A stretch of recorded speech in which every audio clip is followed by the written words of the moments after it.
सरफरोशी की तमन्ना अब हमारे दिल में है। सोचिए, ये सिर्फ एक लाइन नहीं है, ये तो वो चिंगारी थी जिसने आज़ादी के आंदोलन में न जाने कितने दिलों में आग लगा दी थी। तो चलिए, आज इसी अमर नज़्म की गहराइयों में उतरते हैं और समझने की कोशिश करते हैं उस जज्बे को जो इसके हर लफ्ज़ में सांस लेता है। तो सबसे पहले इस शब्द को ही पकड़ते हैं, सरफरोशी। इसका मतलब सिर्फ कुर्बानी देना नहीं है, नहीं, ये एक बहुत गहरा, एक जुनूनी जज्बा है। अपने मकसद के लिए सिर कटाने की एक बेचैन ख्वाहिश।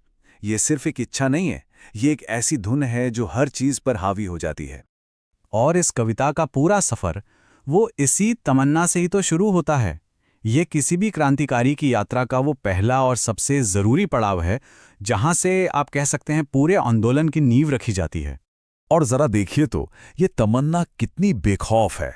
ये लाइन तो जैसे जालिम को एक खुली चुनौती है, एक ऐलान है। इसमें डर तो दूर दूर तक नहीं है, बल्कि एक ऐसा पक्का इरादा है जो हिल नहीं सकता। सीधे सीधे कहा जा रहा है कि अपनी पूरी ताकत लगाकर देख लो, हम तो अपने इरादे से टस से मस नहीं होंगे।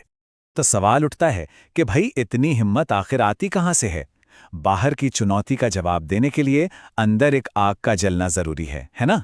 और अब कविता हमें उसी अंदरूनी तूफान की तरफ ले जाती है।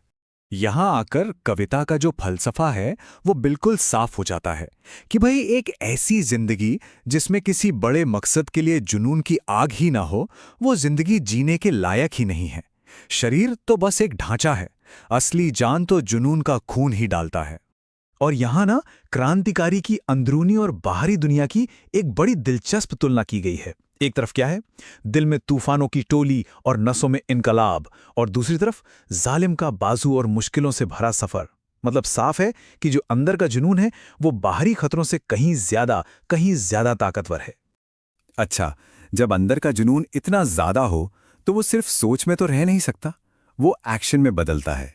और ये क्रांतिकारी की यात्रा का अगला और सबसे निर्णायक मोड़ है, जहां से वापसी का कोई रास्ता ही नहीं बचता।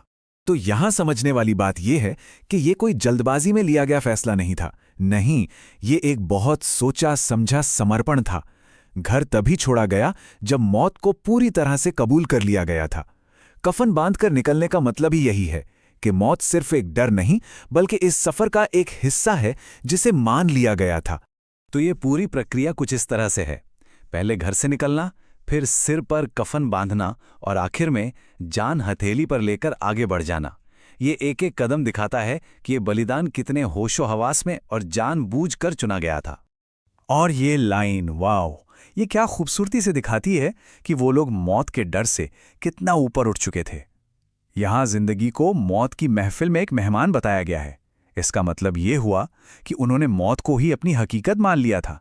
और जिंदगी तो बस कुछ पल के लिए आई एक मेहमान थी। अब ये कहानी सिर्फ एक इंसान के सफर की नहीं रहती, नहीं, ये आगे बढ़कर पूरे देश के लिए, पूरी कौम के लिए एक पैगाम बन जाती है। एक निजी कुर्बानी से उठकर ये एक सामूहिक पुकार बन जाती है। ये इस कविता के संदेश का दिल है, उसका निचोड़ है। ये एक सीधी और बहुत जरूरी पुकार है। देश के लोगों को आवाज दी जा रही है कि एकजुट होकर एक साझा बलिदान के लिए तैयार हो जाएं।